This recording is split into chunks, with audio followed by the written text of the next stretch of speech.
Amados, eu quero compartilhar com os irmãos. A gente está dando uma passada pelo livro de Gálatas, a carta, epístola de Gálatas, uma carta escrita por Paulo à igreja em Gálatas, na Galácia, perdão.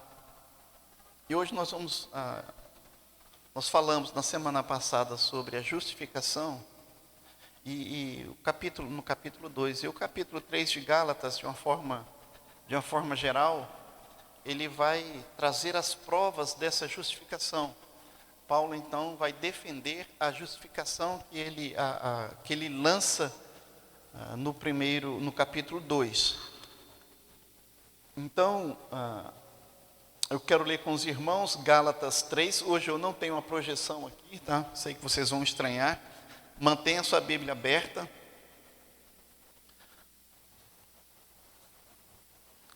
Gálatas capítulo 3, versos de 1 até o verso 14. Acompanhe a leitura aí assentado mesmo como você está. Ó Gálatas insensatos, quem vos fascinou a vós outros, ante cujos olhos foi Jesus Cristo exposto como crucificado? Quero apenas saber isto de vós: recebestes o Espírito pelas obras da lei ou pela pregação da fé? Sois assim insensatos que, tendo começado no Espírito, estejais agora vos aperfeiçoando na carne? Terá sido em vão tantas coisas que sofrestes? Se na verdade foram em vão, aquele que vos concede o Espírito e que opera milagre entre vós, porventura não faz pelas obras da lei ou pela pregação da fé? É o caso de Abraão, que creu em Deus e isso lhe foi imputado para a justiça. Sabei, pois, que os da fé é que são filhos de Abraão. Ora, tendo a Escritura previsto que Deus justificaria pela fé os gentios, preanunciou o Evangelho a Abraão: em ti serão benditas todos os povos. De modo que os da fé são abençoados com o crente Abraão. Todos quantos, pois, são das obras da lei estão debaixo da maldição, porque está escrito: maldito todo aquele que não permanece em todas as coisas escritas no livro da lei para praticá-las. E é evidente que pela lei ninguém é justificado diante de Deus, porque o justo viverá pela fé. Ora, a lei não procede de fé, mas aquele que observar os seus preceitos, por ele viverá. Cristo nos resgatou da maldição da lei, fazendo-se ele próprio maldição em nosso lugar, porque está escrito: maldito todo aquele que for pendurado em madeiro, para que a bênção de Abraão chegasse aos gentios em Cristo Jesus, a fim de que recebêssemos pela fé o Espírito prometido. Amém? Vamos orar? Deus querido, nós te louvamos por tua palavra. Abre os nossos olhos espirituais, os nossos ouvidos espirituais, para ouvir aquilo que o Senhor tem para nós, para compreender aquilo que o Senhor quer nos ensinar nesta noite. Aplica a tua palavra ao nosso coração, Senhor. Começa comigo, ó Deus, e alcança toda a tua igreja aqui reunida no nome de Jesus. Amém? Os 2 primeiros capítulos dessa carta, o apóstolo Paulo, ele tratou da sua defesa pessoal. E agora, nos 2 capítulos seguintes, 3 e 4, ele vai defender de uma forma mais objetiva essa doutrina da justificação. Logo no início desse capítulo, Paulo faz 2 solenes advertências. Em primeiro lugar, abandonar o evangelho da graça é uma insensatez muito grande. E ele começa chamando os Gálatas exatamente de insensatos, né? Ó Gálatas insensatos. As igrejas na Galácia, elas estavam perdendo o juízo, elas estavam agindo sem discernimento, desprovidas da capacidade de raciocinar com clareza. A palavra usada aqui para insensatos significa tolo, espiritualmente nécio. Essa palavra descreve uma ação sem sabedoria. Essa palavra sugere não só incapacidade de pensar, como falhar em usar os poderes mentais. Na verdade, o que Paulo está fazendo aqui, ele está insinuando que o tropeço dos Gálatas era mais uma questão de demência do que de ingenuidade. Em outras palavras, vocês estão ficando doidos. É isso que o apóstolo Paulo está falando para a igreja. Aqueles crentes, eles haviam crido, acreditados em Cristo. Eles foram salvos pela graça. E agora, eles estavam retornando, colocando-se novamente debaixo do jugo da lei. Isso era um grande retrocesso. É uma consumada ignorância. E Jesus faz essa mesma acusação repetidas vezes. Marcos 7,18, Lucas 24, verso 25 e outras referências mais. Qual é a diferença entre a lei e o evangelho? Qual a diferença entre as obras e a fé? A lei diz faça, o evangelho diz Cristo já fez. A lei diz paga, o evangelho diz Cristo já pagou. A lei, amados irmãos, exige obras humanas, o evangelho exige a realização de fé nas obras de Cristo. A lei faz exigências e nos incita a obedecer, o evangelho faz promessa e nos incita a crer. A lei e o evangelho se opõem um ao outro. Na esfera da justificação, o estabelecimento da lei é a abolição do evangelho. É isso que Paulo considera como desvio da igreja, e esse desvio, uma verdadeira loucura. Vocês estão saindo da graça para a lei? Vocês estão loucos. Em segundo lugar, ele fala que dar ouvidos aos mestres ou aos falsos mestres é ser enfeitiçado pela mentira. Ele diz assim: quem vos fascinou a vós outros? A palavra utilizada aqui carrega a ideia de feitiço. Quem vos enfeitiçou? Quem lançou um feitiço? Quem lançou palavras malignas? A conversa fiada dos falsos mestres praticamente hipnotizou os crentes da Galácia.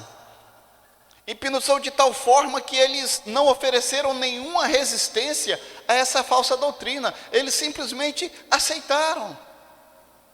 E sabe, tem muitos irmãos que depois de abraçarem a fé, abandonam a fé para viver as obras, a sua realização pessoal, buscando por sua própria força a salvação. Aqueles cristãos da Galácia, eles estavam fascinados, enfeitiçados, eles estavam completamente cegos. Depois de desfrutarem o evangelho com tal clareza, eles foram afetados pelo engano de Satanás. Paulo diz que eles estavam fascinados com a mente desordenada. Eles não apenas porque desconheciam a verdade, mas porque após receberem o ensino de uma forma tão clara, um ensino tão completo, tão amável e tão poderoso, eles se afastaram, eles se apostataram. Paulo chama isso de loucura. Irmãos, quantos loucos nós temos por aí. Quantas pessoas que ouvem o evangelho, aceitam a palavra, concordam com a palavra, mas daqui a pouco simplesmente se afastam da palavra. Paulo detecta por trás desses falsos mestres, a atividade do próprio demônio, a atividade do próprio diabo, o espírito da mentira, do engano, do feitiço, a quem o Senhor Jesus chamou de mentiroso e pai da mentira. João 8,44, que é o diabo é o pai da mentira.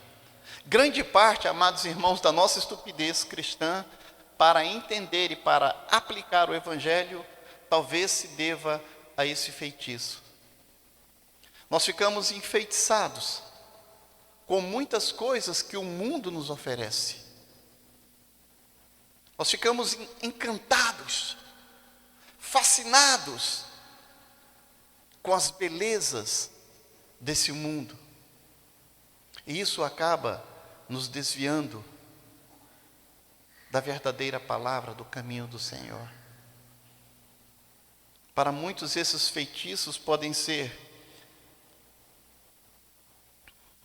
o sexo, as drogas, o dinheiro, poder, riqueza. As pessoas ficam enfeitiçadas por causa disso. E à medida do ter, ela não se enche. Nós queremos ter mais. Sempre mais, nunca está bom. Quem anda a pé consegue comprar uma bicicleta, melhorou, né? Mas agora ele quer uma moto. E daí ele compra uma moto, agora ele quer um carro.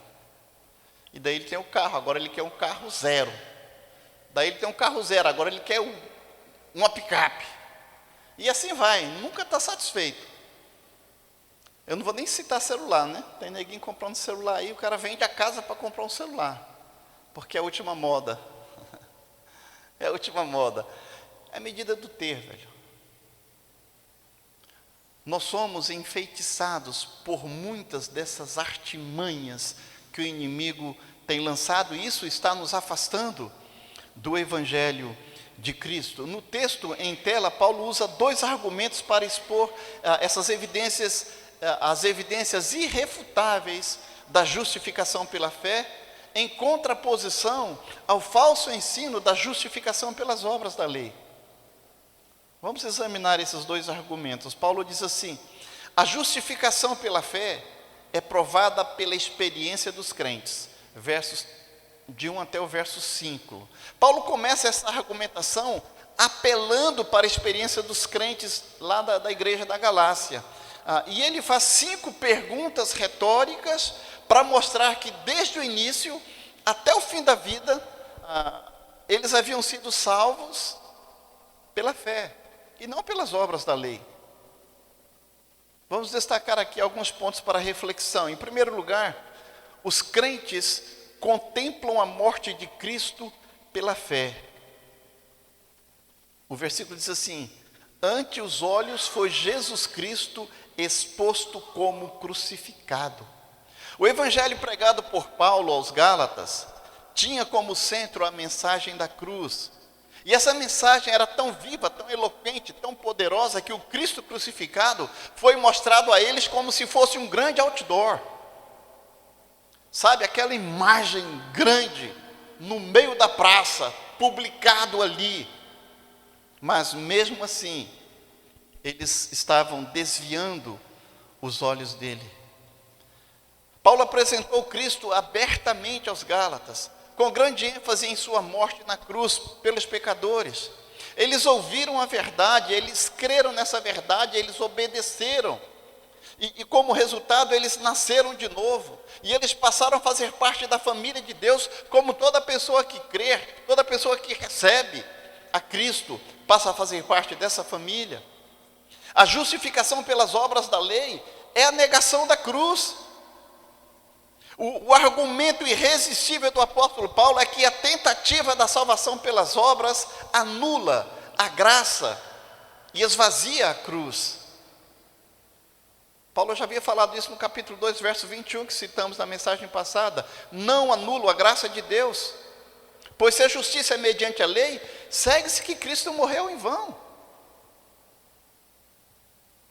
A palavra aqui para crucificado destaca que a obra de Cristo foi completada na cruz e que os benefícios dessa crucificação serão sempre atuais, serão sempre válidos, estão sempre disponíveis.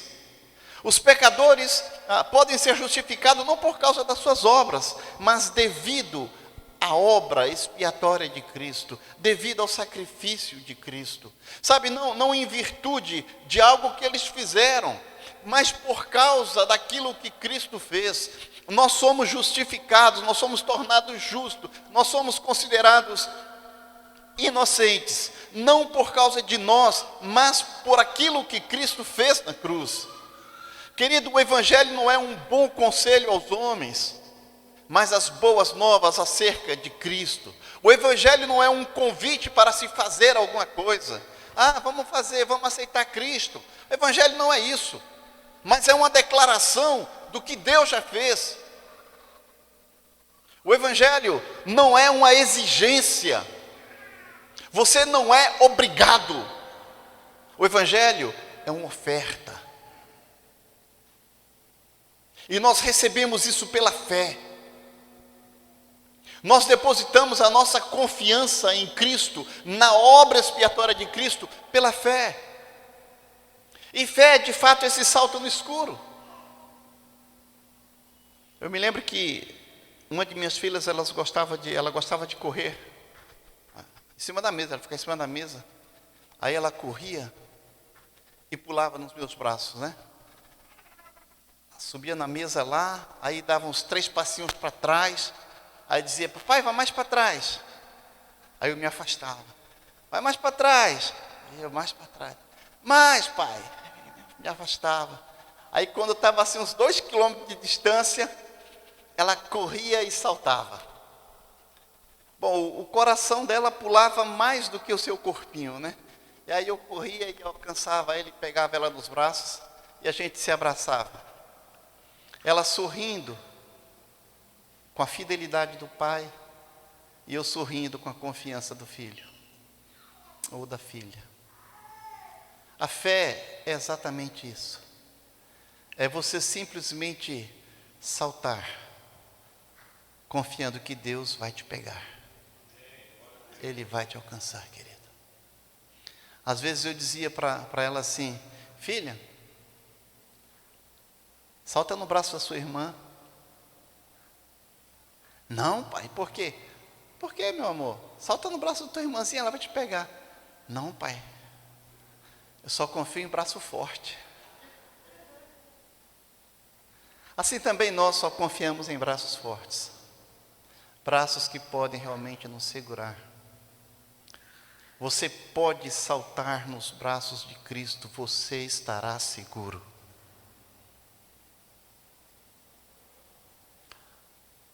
A palavra crucificado destaca o que Cristo fez na cruz por nós. Em segundo lugar, os crentes começaram a vida cristã pela fé. Olha o verso 2. Quero apenas saber isso de vós. Recebeste o Espírito pelas obras ou pela pregação da fé? Pergunta o apóstolo Paulo. A própria experiência dos Gálatas estava contra eles, porque eles receberam o Espírito Santo não por meio da observância da lei, mas pela fé no Evangelho. Nenhuma pessoa pode tornar-se cristã sem Espírito Santo,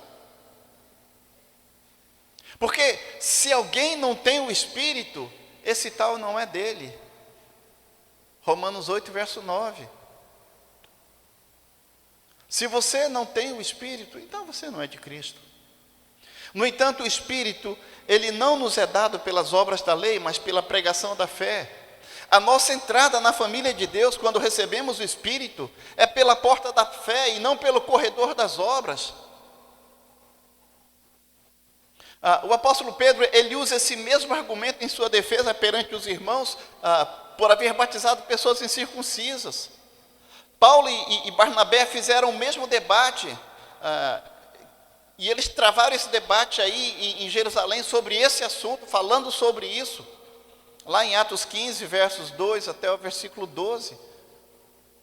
A vida do crente começa no Espírito e prossegue no Espírito.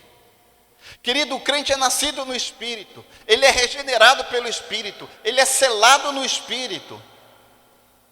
O cristão, ele é habilitado pelo Espírito, ele é batizado no corpo de Cristo pelo Espírito. Portanto, ele deve andar no Espírito. O cristão deve ser cheio do Espírito.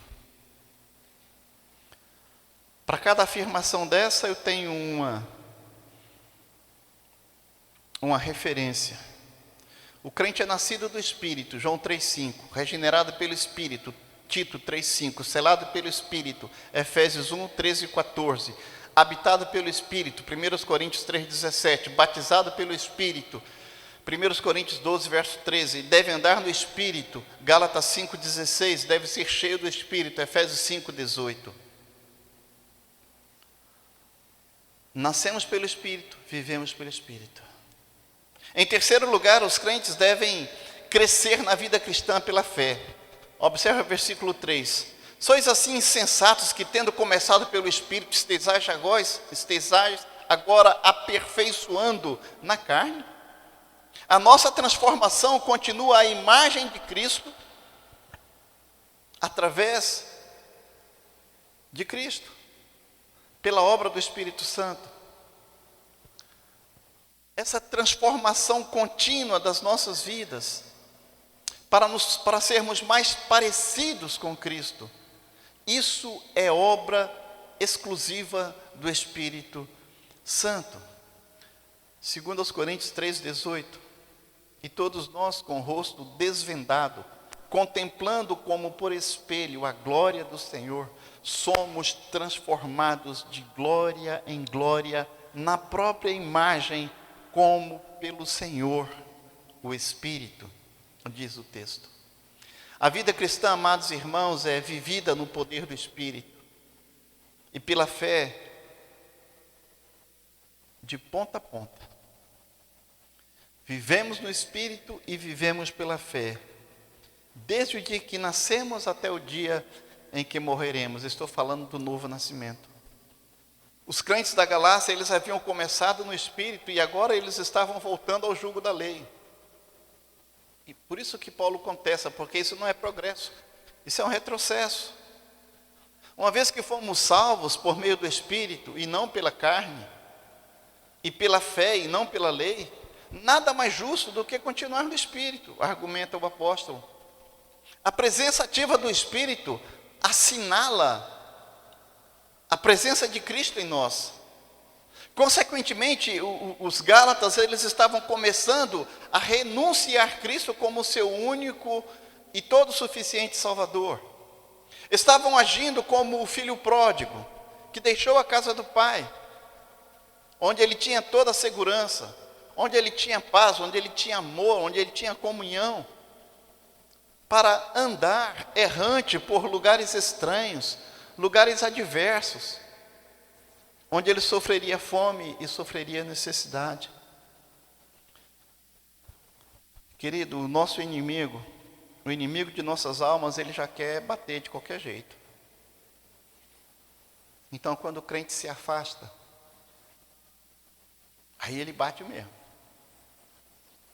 Quando você sai da cobertura, você apanha. Cuidado.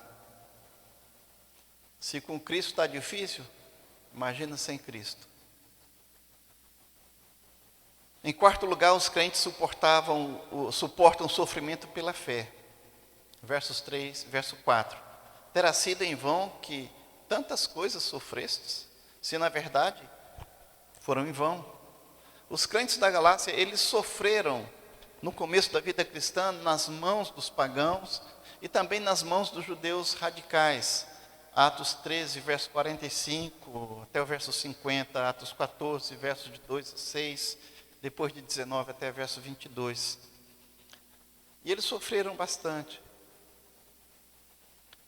Sofrer por causa da justiça é bem-aventurança, não é? Esse sofrimento, se porém agora eles estavam se afastando do Evangelho, esse sofrimento seria em vão. E quando nós trazemos isso para a nossa vida, nós já passamos tanta coisa com Cristo, por que nós vamos nos afastar agora? Sabe, tudo que nós já sofremos, isso foi em vão? Não. Nós devemos permanecer em Cristo.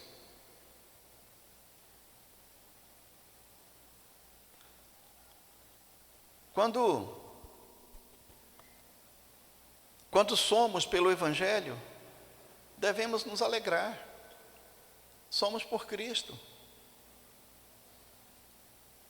O apóstolo Paulo diz lá em 2 Coríntios 4, versos 14 em diante, eu acho, diz: a nossa leve e momentânea tribulação produzirá para nós peso de eterna glória. Romanos 8, verso 18, o apóstolo Paulo afirma: os sofrimentos do tempo presente não são nada para comparar com a glória futura, aquilo que o Senhor nos há de revelar. Tudo que nós vivemos agora, tudo que nós experimentamos, não dá para ser comparado com tudo aquilo que Cristo tem para nós. Querido, persevere. Está difícil? Continue lutando. Não abra mão da sua fé. Em quinto lugar, os crentes, eles recebem as intervenções milagrosas de Deus pela fé. Verso 5. Aquele, pois, que vos concede o Espírito e que opera milagres entre vós, porventura o faz pelas obras da lei ou pela pregação da fé? A igreja experimentou muitos milagres. Os apóstolos realizaram muitos milagres. E Paulo questiona, dizendo: vocês receberam esses milagres pela fé ou foi pela lei, pelas obras? O Evangelho chegou aos crentes com a manifestação de poder e de prodígios. Atos 14, verso 3. Mesmo diante das provas mais amargas, os discípulos, eles transbordavam de alegria e do Espírito Santo. Atos 13, verso 52. Mesmo em dificuldade, os discípulos sempre estavam cheios do poder, cheios da presença de Deus. A presença de Cristo em nós não significa ausência de sofrimento. Vizinha a minha casa tem uma igreja, tem um cartaz lá enorme. Eles fizeram quase um outdoor, colocaram na calçada: pare de sofrer.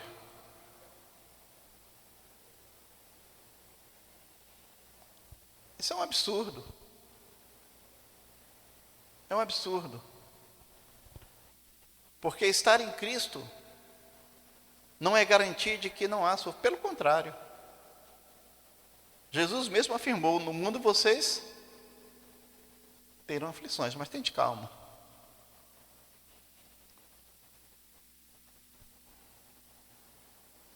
Nós vivemos pela fé. O cristão vive pela fé, independente das circunstâncias. Está difícil? Louve ao Senhor. Está folgadão, está de boa? Continue louvando ao Senhor. Não abra mão do Senhor. Tanto a dádiva do Espírito como a operação de milagres chegaram à igreja da Galácia pela pregação da fé e não pelas obras da lei. Sabe, o Deus Pai continua a suprir em espírito, em poder e em bênção. E isso é feito pela fé e não pelas obras. Esses milagres incluem aí transformações extraordinárias na vida dos crentes, bem como maravilhas no meio da igreja. Deus tem feito tantas coisas. Quando nós aproximamos esse texto aqui para nós, a gente observa como Deus tem agido no nosso meio, as maravilhas que o Senhor tem operado, tudo que o Senhor tem feito, apesar de nós. O segundo ponto é que a justificação pela fé é confirmada nas Escrituras, versos de 6 a 14. O apóstolo Paulo, ele faz agora uma transição da experiência dos crentes da Galácia para as Escrituras. Ele tira os olhos do presente e volta-os para o passado. Ele equilibra a experiência subjetiva dos cristãos da Galácia com o ensinamento objetivo da palavra inalterável de Deus. Vale ressaltar aqui, queridos, que não julgamos as Escrituras pela experiência, mas nós testamos as nossas experiências pelas Escrituras. Paulo passa a citar, então, várias passagens do Antigo Testamento para provar que a salvação é pela fé em Cristo e não pelas obras da lei. 4 pontos merecem destaque. Em primeiro lugar, ele vai falar de Abraão. Abraão, o pai dos crentes, que foi justificado pela fé. E ele diz no verso 6 e 7, é o caso de Abraão que creu em Deus e isso lhe foi imputado para a justiça. Sabeis, pois, que os da fé é que são filhos de Abraão. Deus fez uma promessa a Abraão e Abraão creu em Deus. a fé de Abraão foi creditada como justiça. Gênesis 15, verso 6. É interessante observar que Abraão é o pai da nação judaica e também o pai dos crentes. Ele foi justificado muito antes da lei ser dada.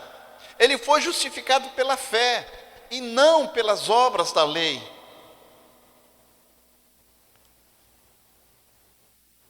Ora, se o pai dos crentes foi justificado pela fé, por que seus filhos seriam justificados pelas obras da lei?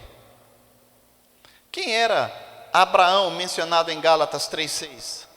É bom notar que a circuncisão de Abraão, conforme Gênesis 17, verso 10, aconteceu somente uma década depois da sua justificação. Então, ele foi justificado antes de ser circuncidado. Ele foi justificado pela fé e não pelas obras. Então, Gênesis 15, 6 testemunha que foi declarado justo Abraão incircunciso e não circuncidado. A justificação, portanto, sempre foi pela fé e não pelas obras da lei. Romanos 4, versos 11, verso 12. Nosso tempo é curto para chegar lá, mas você pode conferir. Paulo começa citando Abraão para mostrar que a justiça de Deus, ela foi depositada na conta de Abraão. E foi depositada somente por sua crença na promessa de Deus. Abraão creu em Deus. Isso lhe foi colocado como justiça. Imputado. E esse termo imputado em Gálatas 3, verso 6, que nós lemos ainda agora, e Gênesis 15, 6, tem o mesmo significado de Romanos 4, verso 11. A palavra significa creditar na conta de alguém, imputado, creditado na minha conta. Quando um pecador crê em Cristo, a justiça de Deus é creditada na sua conta. Mais do que isso, os pecados dessa pessoa, eles deixam de ser registrados nessa conta. Deus não registra mais os meus pecados. Romanos 4, de 1 a 8. 2 Coríntios 5, verso 21. Assim, diante de Deus, o histórico do crente justificado está sempre limpo. Nós temos uma ficha limpa com o Senhor. Isso foi discutido pela mãe na escola bíblica. Se você não veio, perdeu, né? Mas foi discutido aqui a respeito disso. Foi falado a respeito disso. Portanto, aquele que creu, aquele que recebeu Jesus, aquele que depositou sua confiança em Cristo, jamais pode ser julgado por seus pecados. Nós já fomos perdoados. Amém? Em segundo lugar, os gentios são justificados pela fé. E não só o povo de Israel, o povo escolhido, mas todos. Paulo segue a sua defesa, versos 8 e 9. Ora, tendo a Escritura previsto que Deus justificaria pela fé os gentios, pré-anunciou o Evangelho a Abraão. E ele diz, em ti serão abençoados todos os povos, de modo que os da fé são abençoados com o crente Abraão. Aqui Paulo está citando Gênesis 12, verso 3, Gênesis 22, verso 17, Atos 3, verso 25. Convém a gente examinar que bênção era essa e como todas as nações viriam herdá-la. De que bênção o Senhor está falando? Em ti serão abençoadas todas as nações. Ele está falando da bênção da justificação, a maior de todas as bênçãos. Porque o verbo justificar e abençoar são usados como equivalentes no versículo 8. O meio pelo qual todas as nações herdariam a bênção é a fé. Em ti serão abençoados, em ti vão ser justificados todos aqueles que depositarem fé. Queridos, a salvação do começo ao fim se manteve sempre do mesmo jeito. A salvação sempre foi pela fé, jamais pelas obras. Tanto judeus como gentios são salvos da mesma maneira. Ambos são salvos pela fé. Deus prenunciou o evangelho a Abraão e nele abençoou todos os povos, de modo que os da fé são abençoados com o crente Abraão. Os filhos de Abraão são aqueles, não são aqueles apenas que têm sangue judeu correndo em suas veias, mas os filhos de Abraão são aqueles que têm a mesma fé de Abraão habitando em seus corações. Abraão creu em Deus. Somos filhos de Abraão. Abraão é nosso pai, o primeiro homem que depositou fé, que foi justificado, Abraão. E lá nós estamos nele também, sendo abençoados por ele, alcançados pela graça. Deposita sua fé no Senhor, confia no Senhor de todo o teu coração, se você ainda não fez isso. Em terceiro lugar, a justificação é pela fé e não pelas obras da lei. Paulo vai até o versículo 12, agora de 10 a 12, dizendo: todos quantos, pois, são das obras da lei, estão debaixo de maldição, porque está escrito: maldito todo aquele que não permanece em todas as coisas escritas no livro da lei, para praticá-las. E é evidente que pela lei ninguém é justificado diante de Deus, porque o justo viverá pela fé. Ora, a lei não procede de fé, mas aquele que observar os seus preceitos por eles, viverá. Defende o apóstolo Paulo. Ele diz: olha, a lei, ela aponta o caminho. Ninguém conseguiu cumprir a lei, mas se você conseguir cumprir, você viverá. Mas se você tropeçar em uma vírgula da lei, se você cometer um erro, você está condenado. Essa lógica de Paulo é irresistível. Quem transgride o menor dos mandamentos da lei é maldito. Todos são culpados dessa transgressão. Logo, todos são malditos. Porque ninguém consegue cumprir a lei. A lei exige perfeição. E nós não somos perfeitos. A lei justifica aquele que cumpre todos os seus mandamentos, enquanto a fé justifica aqueles que são destituídos de mérito das obras e que confiam exclusivamente em Cristo. Ser justificado por seus próprios méritos e ser justificado pela graça de outra pessoa são sistemas irreconciliáveis. Um anula o outro. A lei diz: eu tenho que ser perfeito, eu preciso cumprir todos os mandamentos da lei para que eu seja salvo. E a graça, a fé me diz: não, confia apenas em Cristo e você será salvo. Por quê? Porque Cristo cumpriu todos os mandamentos da lei no meu lugar. Ele me substituiu. Ele não teve pecado. Então, ou você escolhe a lei ou você escolhe a graça. A lei ainda existe e está em vigor. Quem não está sob a graça de Cristo, aquele que não aceita Jesus como Senhor e como seu Salvador, vai ser julgado à base da lei. Se ele conseguir cumprir toda a lei, será salvo. Só que pela lei, ninguém jamais foi salvo. Porque a lei exige perfeição. Perfeito só Cristo Jesus.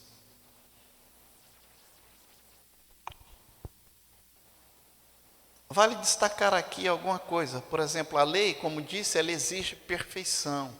A lei é santa.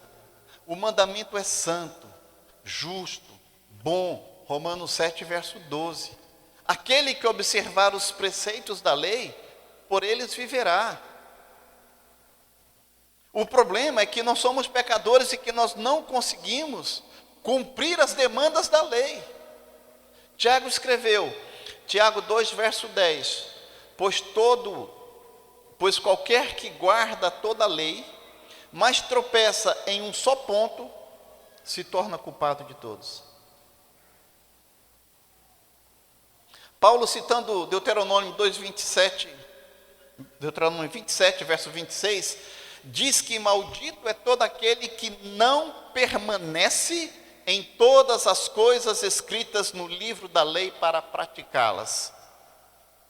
É o que ele cita em Gálatas 3,10. Ele está citando Deuteronômio 27, verso 26.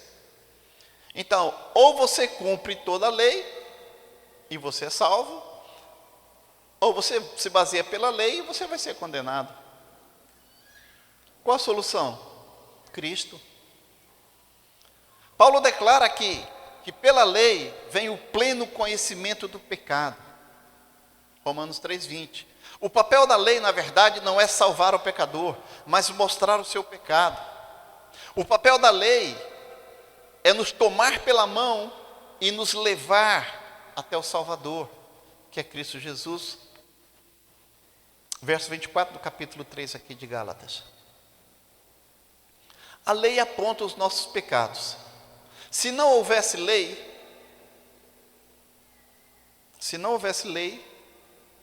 eu não saberia exatamente o que é certo e o que é errado. Mas a lei me diz o que é certo e o que é errado.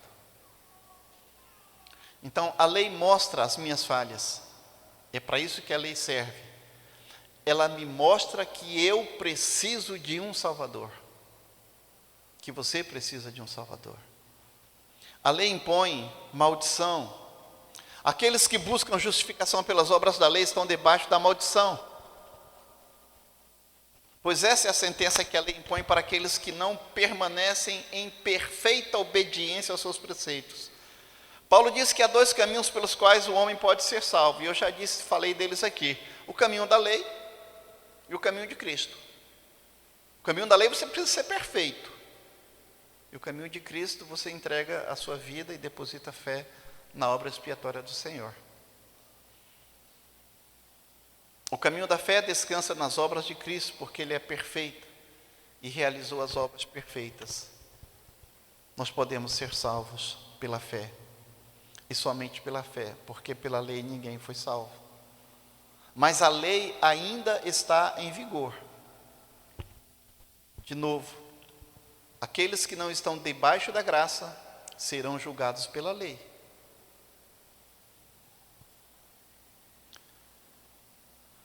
A lei produz frustração. A lógica de Paulo é incrível, porque ele diz assim: é evidente que pela lei ninguém é justificado diante de Deus, porque o justo viverá pela fé. 3:11. Aqueles que buscam salvação pelas obras da lei, esses não têm esperança. Já entraram nessa corrida derrotados. Ninguém jamais conseguiu alcançar o padrão exigido da lei. Por isso ninguém é justificado diante de Deus pela lei. A lei, ela só pode trazer frustração. Quando nós olhamos para a lei e dizemos: não podemos fazer isso. Não tem como ser perfeito desse jeito. O caminho da lei e o caminho da fé são totalmente antiéticos. Não se pode dirigir a vida por ambos os caminhos ao mesmo tempo. É imperativo se fazer uma escolha. A única escolha lógica e sensata é abandonar a vida do legalismo, a vida regida pela lei, e viver pela fé, escolhendo o caminho da fé. A fé é o único meio da justificação. O justo viverá pela fé. Esta é uma citação de Abacuque 2, verso 4. Ela é repetida também em Romanos 1, verso 17. Nós somos justificados não pelas nossas obras, mas pela obra de Cristo. Nós nos apropriamos da justificação não pelas obras da lei, mas pela fé. Deus justifica não o justo, mas Deus justifica o injusto pela justiça de Cristo que nos é imputada. Se você é justo, se você é perfeito, você não precisa de justificação. Já está justificado. Mas nós que somos imperfeitos, precisamos da justificação em Cristo Jesus. Em quarto lugar, a justificação, ela acontece e se dá somente por intermédio de Cristo. Versos 13 e 14. Cristo nos resgatou da maldição da lei, fazendo-se Ele próprio maldição em nosso lugar, porque está escrito: maldito todo aquele que for pendurado em madeiro, para que a bênção de Abraão chegasse aos gentios em Cristo Jesus, a fim de que recebêssemos pela fé o Espírito prometido. Observa aqui que o apóstolo Paulo, tendo afirmado e defendido a justificação pela fé, Paulo agora diz que é por intermédio de Cristo. Paulo passa da causa instrumental para a causa dos méritos, para a causa meritória da justificação. Somos justificados por causa do sacrifício de Cristo. Nós recebemos essa justificação pela fé. Nós não temos mérito nenhum em nossa salvação. A nossa salvação é exclusiva de Cristo. Nós só precisamos depositar fé. Esses dois versículos, eles fazem um excelente resumo de tudo que Paulo vem dizendo ao longo da sessão, né? A lei coloca os pecadores sob maldição. Cristo nos redime dessa maldição. Desejamos a bênção de Abraão, ou seja, a bênção da justificação, ela é recebida por meio de Cristo. Desejamos o dom do Espírito, mas somos gentios, estamos fora da promessa. Por meio de Cristo, esse dom é concedido a nós. Tudo aquilo que nós precisamos encontra-se em Cristo. Portanto, precisamos de Cristo. A justificação tem como a causa do mérito, a causa meritória, o sacrifício expiatório de Cristo. Depois de mostrar a total impossibilidade de o homem ser justificado pelas obras da lei, Paulo apresenta o remédio, mostrando o Cristo que nos resgatou, o Cristo que abriu o caminho para a salvação. Cristo foi o nosso representante, o nosso fiador, nosso substituto. Ele assumiu o nosso lugar, Ele levou sobre si os nossos pecados, Ele foi traspassado pelas nossas transgressões. Sabe, Ele bebeu sozinho o cálice amargo da ira de Deus, um cálice que nós deveríamos beber. Ele sofreu o golpe da lei, o golpe que nós deveríamos sofrer. Fez-se pecado, Ele fez-se maldição por nós. Ele morreu em nosso favor, em nosso lugar. O sacrifício de Cristo, amado irmão, é a única causa da nossa salvação. A nossa fé é a causa instrumental, é a forma como Deus usa para chegarmos à salvação. A fé é o instrumento que Deus utiliza para recebermos o mérito de Cristo. A justificação implica a plena satisfação das demandas da lei. A justificação é um ato e não é um processo. Nós falamos já disso daqui. É um ato jurídico, um ato legal, um ato forense. E não é uma experiência subjetiva. A justificação acontece fora de nós e não em nós.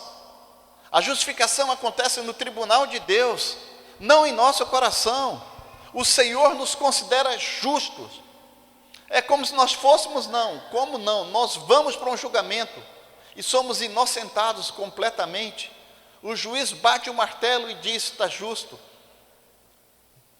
está livre, não há condenação.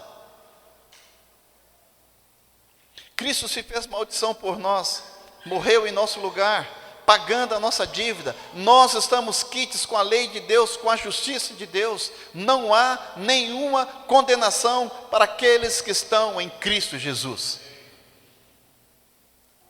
Sim, amado irmão, o rio da graça, ele flui de forma abundante, refrescante, frutificante para todos nós, para todos aqueles que depositam fé em Cristo. E para receber a bênção, receber esta realização dessa promessa, a promessa que Deus fez a Abraão, eu serei teu Deus, a única coisa da qual se necessita é a fé, é a confiança no Cristo crucificado, é a confiança no Cristo ressurreto, porque foi no Calvário que as chamas da ira de Deus descarregaram ali toda a sua fúria. Foi no Calvário em que o Senhor recebeu toda a descarga da ira de Deus sobre ele. E os crentes de todas as tribos, todas as nações e de todas as línguas podem ser salvos depositando sua fé em Cristo Jesus. Amém? Que Deus nos abençoe, que a sua fé esteja firmada em Cristo Jesus. Vamos orar. Deus querido, nós te bendizemos por tudo que tu és. Obrigado, Deus, porque no Senhor, em teu Filho Jesus, fomos justificados. A tua graça tem nos alcançado, Senhor, e nós vivemos pela fé. Obrigado por esta vida, Senhor, que não tem fim, e que nós já desfrutamos desde agora. E quando chegar a hora, quando o Senhor nos convocar, nós partiremos confiantes, ó Deus, de que a nossa vida está em tuas mãos e que viveremos com o Senhor para todo sempre. Obrigado, Pai, pelo sacrifício do teu Filho, por nos justificar, por nos livrar das nossas condenações, por nos perdoar. Nós te bendizemos, nós te louvamos, em nome santo do Senhor Jesus. Amém.